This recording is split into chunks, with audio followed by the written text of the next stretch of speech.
All right, welcome everyone. We're going to look at Parashat Terumah together, and we're going to discuss this week what the Kruvim signify, and try to pull it up here. Everyone see that? No, this. Everyone see that this here? Yes? Okay, everyone has their mutes on, so that's fine. So here we are. This week's Parsha, we're in Kaf Hey, chapter 25. And so we want to discuss sort of three questions. I listed it. It doesn't necessarily have to be those three, but what were they, right? What were their purpose? And doesn't it sound sort of like an idol? Doesn't it kind of sound like an image idol kind of thing? Okay, it doesn't have to be those questions specifically. So we're trying to understand the Kruvim very quickly, and I have most of it here. The word Kruvim are never translated into anything. They're not translated into babies, images, birds, anything like that. They're translated Kruvim, which add some mystery to it, which we'll try to work through. And then we'll try to understand, is their function symbolic or real? And then I'll ask you why in context is this impossible, basically, for it to be an idol. It sort of, once you have this discussion. Now, interestingly enough, the Ramban doesn't go long here, which I'm guessing, and we have some Rambans, but I'm guessing he was pretty content with what he was reading in some of his predecessors, and he sort of gives the big picture of it in how they fit into his whole Mishnat Mishkan, his whole thought on the Mishkan. So let's start. This is in this week's Parsha. I'll start with the text itself. So it says, "Vati asita shnayim kruvim." So you shall make two kruvim, zahav miksha ta'aseh otam. They should be of gold, and miksha from the word kashes, solid, right? Have to be of one piece. Mishnei ktzot kaporet. So it's actually part of the kaporet is the cover. The Torah gives us dimensions with length of the kaporet, doesn't give us width, so the Chachamim say tefach, and these kruvim are actually part of it. So it isn't something that sits on the cover, it's all one piece. So I don't know if you're looking at my hands, but I'm trying to shape it. Va'asek, I'm continuing, I say kruv echad mikatzeh mizeh, right? Make one on one side, and kruv echad mikatzeh lazeh. It's trying to give us sort of the picture. Mina kaporet tasuta kruvim ashnei tzotav. So trying to emphasize to us what I was just saying, that it's part of the kaporet at both ends of the kaporet. And further, they're describing the scene to us of how the kruvim look, or how they appear on top of the kaporet. Vayu hakruvim, these posei knafaim, they'll spread their wings. Obviously, they have wings. The mala, upward. Sochachim bekanfehem ala kaporet. They'll make a schach, a cover with their wings on the kaporet, on the cover, on the kaporet. Ufnehem ish elachim. So here it says, right in the parsha, that they face each other, right? That the faces look at each other. El hakaporet yupnei kruvim. But they'll also look down. So they're facing each other and they're looking at the cover. They're looking sort of down. Okay, so we're getting a picture. It's solid, one solid piece.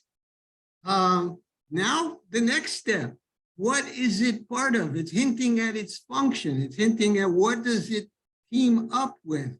V'natata et hakaporet al ha'aron milmala. You're going to put it right on top of the aron. So the commandments, the luchot, the tablets are in the aron. So our pieces of the luchot and our whole luchot, we call that Maaseh Elokim, are physical pieces of revelation combine with the cover and the kaporet to perhaps suggest an ongoing revelation. Another way of thinking it is, I said last week, what is it designed from the bottom up or the top down, right? Is the luchot obviously are the base, the foundation of our revelation at Sinai, and now the continuing revelation builds on that, or you can call it the top down, the revelation is ongoing and the foundation and the luchot sort of become, the Kruvim and the luchot become one thing. But now the Torah says explicitly, Ve'lo'adati lecha sham, I'll meet you there. So, right, V'dibarti itcha me'al hakaporet, and I will speak. So here's actually first person, right? It's very intimate. Me'al hakaporet u'ben shnei akruvim. So the revelation itself, the speech itself, the jet stream itself, the energy itself, the communication itself will come between these two kruvim, the asher Aaron ha'edut, that are on the Aaron ha'edut. Of course, I should emphasize this word edut, which I didn't in the previous pasuk. Edut is indeed the witness, right? The proof of the witness of our covenant. Et kol asher atzaveh otcha el bnei Yisrael. So that would be the ongoing revelation would be through these, if we can picture it. So the Torah sort of answered all three of our questions. Sort of what were they? We can't be 100% clear on their images at this point. So we're going to look at the Mefarshim, but we have an idea of their shape and how they fit on the kaporet, and their function is sort of told to us, their function. Now we have to decide how to go on with this. So first of all, last year, okay, so let's look elsewhere in the Tanakh first where the words Kruvim are used. So believe it or not, early in the game, we have the words Kruvim in chapter 3 of Breshit, in chapter 3, right? Vayigaresh et ha'adam, when we were sent out of the garden, right? Vayishkon mikedem legan eden et hakruvim. So east, right, of the garden, he put the kruvim, like the word, by the way, vayishkon, notice, like the word mishkan, right? Let me just blow this up, make sure I'm reading it. No, vayashken. So it's a verb here. Vayashken, he placed, right? Mikeden legan eden et hakruvim ve'etlat hacherev hamitapechet lishmor. So, and also the flame of the sword, right? What does it say? The fiery ever turning sword. Mitapechet is to turn and turn and turn. Lishmor. So here's the hint here now. What was the function of these kruvim? Lishmor. Derech etz hachaim. So in other words, these kruvim were put there as guards to the eastern entrance, right, of the gun. So that's the word kruvim here. We don't know the shape. We don't know more on that. I can drink this. So now later on, right? Later on in our parsha, supposedly these kruvim were alive as opposed to the Mishkan, right? Okay, good. Thank you. They're not miksha. Thank you. They're actual guards of some sort. I'm just guessing because I have no way of knowing. Good. Thank you. So now we're coming back sort of to our parsha. In the next chapter, we find out that the Mishkan, besides these solid kruvim, had woven things on the walls. And you see that a lot. I didn't put it here because I thought we wouldn't have enough time. When Shlomo HaMelech describes the first Mikdash, he goes on about this too. So we're in the next chapter. Bet HaMishkan ta'aseh 10 yiriyot, right? You'll make these curtains or linens, Shesh mozar, those are woven linen. Utchelet vargaman v'tolat shani, right? These are colors. Tolat shani maaseh shnei kruvim. So here again, we have the kruvim maaseh choshev taseh otam, with the design of kruvim worked into them. Maaseh choshev, right? Nice design will be worked into them. So right there, I jumped out of order. And what did Rashi tell us here? Now, folks, you can join and start reading with me. So who would like to start?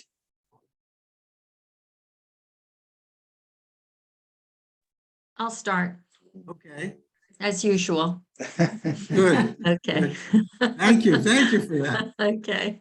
Kruvim were figured on the curtains in the process of weaving them, not afterwards by embroidery, which is needlework, but by weaving it on its two surfaces, one design on one side, a different design on the other. For example, a lion on one side and an eagle on the other.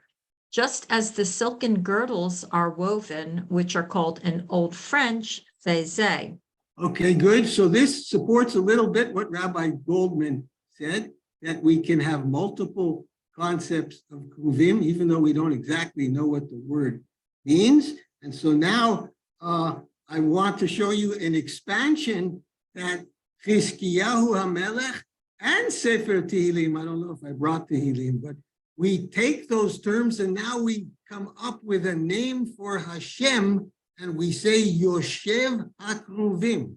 So here's Vayitpalel Chizkiyahu. Chizkiyahu prayed Bifnei Hashem, Vayomer Hashem Elokei Yisrael Yoshev HaKruvim, says the Lord of hosts enthroned on the cherubim, kind of a thing. So here we have another concept here, which one could support. We're not going to show it tonight, but these kruvim are perhaps intended to remind us of angels like the heavenly host, so to speak, some imagery there. But anyways, Yoshev HaKruvim becomes a term for who? For Hashem. Yoshev HaKruvim. And that's in Tehillim in a couple of places. And anyone who wants it, just let me know, I'll find it for you. So it says Yoshev HaKruvim. Let's finish the pasuk. Even though we're studying, let's finish the pasuk. Atahu Elokim levatcha lekol mamlechot haaretz. You, right, alone are the God of all the kingdoms, all of earth. Ata asita et hashamayim v'et haaretz. So that's Chizkiyahu, obviously referring to Hashem, Yoshev HaKruvim. Now we get to Ma'aseh Merkavah. Now we get to Yechezkel, and sometimes it's difficult to study it, but if we're going to study it, just this chapter 10 in the context of the Kruvim, let's try to cover ground. And this is the Ramban circles back to this and says this is the imagery he thinks of when he thinks of the function of the Kruvim. He ties the two directly together. So here's Yechezkel basically with his vision, with his Va'ir'eh, right? I looked and I saw V'hinei el harakia asher al rosh hakruvim. So I looked beyond to that space and background that's above the kruvim, it said, right? And what does I see? Ke'evan sapir kimared mut kisei nira alehem. What exactly he sees, I don't know, but he's starting to imagine that he's seeing the throne. He's starting to imagine that he's seeing the throne in some form of rock of sapphire, and there's an image of a throne on top of these kruvim, So that's one, right? Let's keep going. And it says, I'm just going to blow it up a little bit so I can see it. Vayitzei kvod Hashem ve'al miftan habayit. So we usually translate kvod Hashem as the glory. That's kind of, I'm not exactly sure why the translator here used presence. I don't know, but he must have a reason. But say Kvod Hashem, glory of Hashem al miftan habayit, vayamod ala kruvim, again above the kruvim. So the kruvim are like the base of the throne. Now, finally, there's some description of these kruvim. Vayisu hakruvim et kanfehem. So they spread up their wings, right? They raised their wings. Vayaromu min haaretz.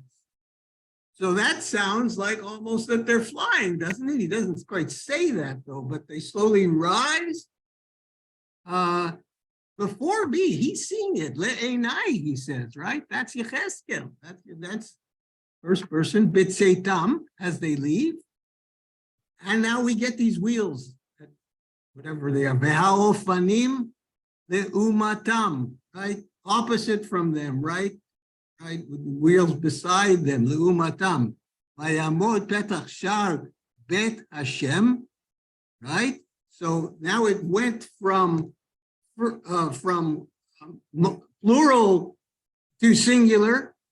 So it possibly could have said vayam do, but he just compressed it into an entity. In his mind, this is some entity, these Kruvim. Vayamod petach shar bet Hashem hakadmoni. So now we're talking about, right, the gate, the eastern gate of the house of Hashem, right? And now the glory, Kvod Elokei Yisrael Alehem Milmala. And again, the glory of Hashem is again above them. So they're always here in Yecheskel's description so far, the base from underneath Hashem. So if we're thinking of our Parsha, we're thinking of the divine message coming down to us, here the Kruvim of Yecheskel are below the presence, the glory of Hashem. And now he ties it to this, which for the Ramban, this pasuk was significant. He's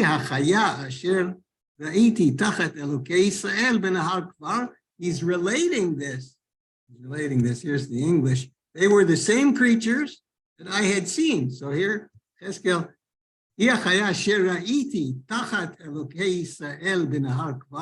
underneath, right? It's literally, he's saying this, God, underneath God.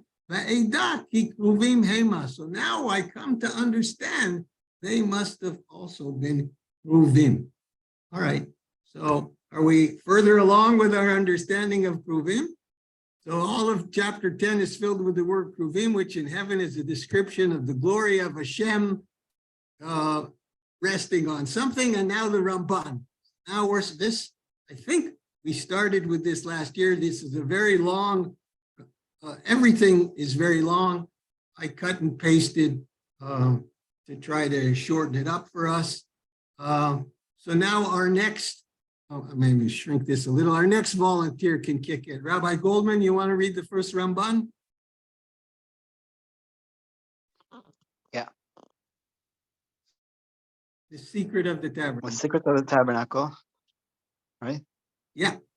Secret of the tabernacle is that the glory which abode upon Mount Sinai openly should abide upon it in a concealed manner. For just as it is said there, and the glory of the eternal abode, and behold, the eternal our God hath shown us his glory and his greatness. So it is written of the tabernacle, and the glory of the eternal filled the tabernacle. Twice is this verse, and the glory of the eternal filled the tabernacle to correspond with his glory and his greatness. Thus Israel always had with them in the tabernacle the glory which appeared from Ezekiel, and the glory of the God of Israel. This is the living creature that I saw under the God of Israel by the river Chebar, and I knew they were Kruvim. So for the Ramban, as we discussed last year, the Mishkan is the ongoing revelation. If there was the full revelation at Har Sinai, then there's a smaller version, a much smaller version of this in the Mishkan, but ongoing. And that's very much, the Ramban says, sort of what Yechezkel experienced, So let's keep going now. Now this is new material, the Sforno on verse 20. The Mefarshim kind of do stuff all over the place. There's an Ibn Ezra I found at the end of the Parsha that we'll read. It's a very, very long one. I just brought a small part. So Janet, do you want to read this Sforno? Oh, no, sorry. We can do this Sforno. He's already. You muted, Jeff? I don't know if Janice hears us. I'm looking. Yeah, no, so you go, Jeff. When the Torah. Oh, okay. When the Torah describes the cherubs as, you'll have to read that. So it's posei knafayim lemala, spreading their wings upward, yeah? This describes the source from which all this inspiration has to come. The sages already explained that these cherubs had the faces of a young boy and a young girl. So we actually haven't gotten to that yet, but he's telling us, right? Go ahead. A reference to the initiation of actions originating in a domain which is part of the abstract world. What is initiated there resembles something masculine, as the male is symbolic of initiating matters, whereas the female role is more responsive in nature. And I'll leave it. This describes what that which is initiated in abstract, disembodied regions of the universe, i.e. in heaven, is accepted, received willingly, and in a complementary fashion by the creatures in this concrete, i.e. physical part of the universe. Only by a merging of these two basic constituent parts of our universe can perfection on earth be attained. The reason why the wings are spread upwards is a reminder that although inspiration originates in heaven, understanding of God and how he works can only come by paying close attention and studying what he does in our material, lower part of his universe. The ideal means of unraveling the meaning of God's actions is through his revealed word, the Torah, of which the Ark has become the repository. The upshot of the message contained in this symbolism, represented by the cherubs, their shape, their posture, etc., is that for us on earth, the key to obtaining all these insights must be obtained by study of the Torah, by giving us the Torah, allowing us to build the tabernacle, etc. So that's pretty nice. Either comment or ask on that. Yeah, I think it ties it all together. Heaven, Yeah, and earth, and the yeah, Torah. yeah. It's all Yeah. ties it all together. So only by a merging of these two basic constituent parts can our universe, can perfection on earth be attained. That's very, very, very nice. And we need to think about it. So the Sforno continues. Mike or Avril, you want to do this one? Yeah, Sure. sure. Assures. Assures Moses that this is the site where he will communicate with him and become as familiar to him as it is possible for God to become familiar to man. This is where Shekhinah's presence will become stationed, as already spelled out in the opening verses of our chapter, with the words, can you? V'shachanti betocham, I will dwell among you, kechol asher ani mareh otcha. From which I have shown you. The Yeah, he meaning of the translates word- it actually here. Oh, okay. I will dwell among them in accordance with the blueprint which I have shown you. The meaning of the words will V'chein end, ta'asu, and so shall you do. will end at the end of verse 9, is that once the Jewish people or their elite engage in the study of the relationship of physics to metaphysics, something known in the parlance of the Talmud as Maaseh say, Merkava. Kavan, and they So- will do okay, and they will do so motivated by the acceptable purpose, that is to become better servants of the Lord. Not only will the Shekhinah assist us, but the ministering angels will also be of help in furthering such study. On the last verse in the chapter. No, there- wait. No, that was good. Okay. That was That's good. yours. So where are we? Where are we right now? So just like in the previous verse 20, he said, heaven and earth meet. Here again, it's like Maaseh Breshit and Maaseh Merkava. Maaseh Breshit is the world as we know it, the created world. Maaseh Merkava is this world that Yechezkel saw on high, meaning Merkava is the chariot, right? Maaseh Merkava, the chariot. That's the significance of the bridge that the Aron and the Kruvim and the Mishkan at large make for us. Okay, so now there's a very long Ibn Ezra. Write yourself a note to look at it at the end of this chapter 25. Worth reading, but I just sort of took his summary here. Michael, you want to do that one? Yeah, do you want me to start below the Ramban one verse? No, this one. Here is a general rule. Oh, here is a general rule. Each cheruv was made Kruv, to really, Kruv. Kruv Mhm. was made to receive power from above. It was also made so that the intelligent will learn. There is no need to go on. So The Ezra is sort of saying that it has metaphysical meaning and symbolic meaning both. It has real meaning and it has symbolic meaning too. In other words, it was place that facilitated receiving the divine flow, so to speak. And now remember I said the Ramban relates heavily to Yechezkel, right? So here's a Ramban that continues on with this. And again, I broke it up a bit. I hope it isn't too long.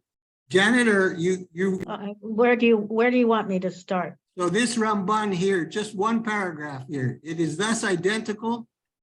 Okay, it is thus identical with the divine chariot which the prophet Ezekiel saw, of which he said, "This is the living creature that I saw under the God of Israel by the river Chebar, and I knew that they were Kruvim. This is why he is called he who sitteth upon the Kruvim, for they spread out their wings on high in order to teach us that they are the chariot who carry the glory, just as it is said, and gold for the pattern of the chariot, even the Kruvim that spread out their wings and covered the ark of the covenant of the eternal, as I have mentioned." Good. Thank you. So here the Ramban is going a little bit further, and he's saying that our Kruvim in our Parsha, as part of the cover, were at least the same function or the same idea as this Kruvim, the Kruvim that Yechezkel saw, even though those were, I don't want to use that, they weren't inanimate, they weren't banged out of gold like ours, right? Because the prophet himself, what does he say? They were sort of active. They weren't solid like ours, but I'm saying the mirror function on it, this living creature. I was looking for that pasuk there, right on the first line. This is the living creature that I saw, and then I understood that these were the Kruvim. So here we have again the bridge, or the Shamayim and Aretz, from the Mishkan to the heavenly glory, so to speak. So one more Ramban, I think, and then now we're getting back to sort of what the Midrash and the Gemara says on this. So we have the word kruv. The word kruv, kaf, resh bet, in Akkadit is similar to our word bet resh kaf, the flip-flop of the letters, levarech. So in Akkadit, kruv is to worship the God or bless God, which is a good thing. But the Talmud does a ke, as in like, ke, ke as something domeh, as is. So there's a Aramaic word ravya, right, which means a young person or something, right? We'll see that a young person, like very young, and so ke ravya becomes the kruv here in the Gemara. So who is anyone not read yet tonight? Deb, are you up for it? Yeah, In the opinion of our rabbis? in the opinions of our rabbis, the cherubim, the Kruvim, had the forms of a human being, the word being of the Aramaic language, which calls a lad Ravia. In that case, the letter Kaf in the word Kruvim is not part of the root word, but merely serves in a comparative function, meaning as lads. The name indicating their substance. If you will further contemplate as to why their faces were turned one to another and why they were of beaten work, you will be able to know that it was proper for them that they were spreading out their wings on high, for they are the throne of the Supreme One, sheltering the testimony, which is the writing of Hashem. This is the meaning of the expression, the pattern of the chariot, for the Kruvim, which Ezekiel saw carrying the glory, are the pattern of the Kruvim on high. These being the glory and the Tiferet, or beauty, and the Kruvim, which were in the tabernacle and in the sanctuary, were of a likeness to them. For one higher than the high watcheth, and there are higher than they. And this is the meaning of, and I knew, and not, and I saw.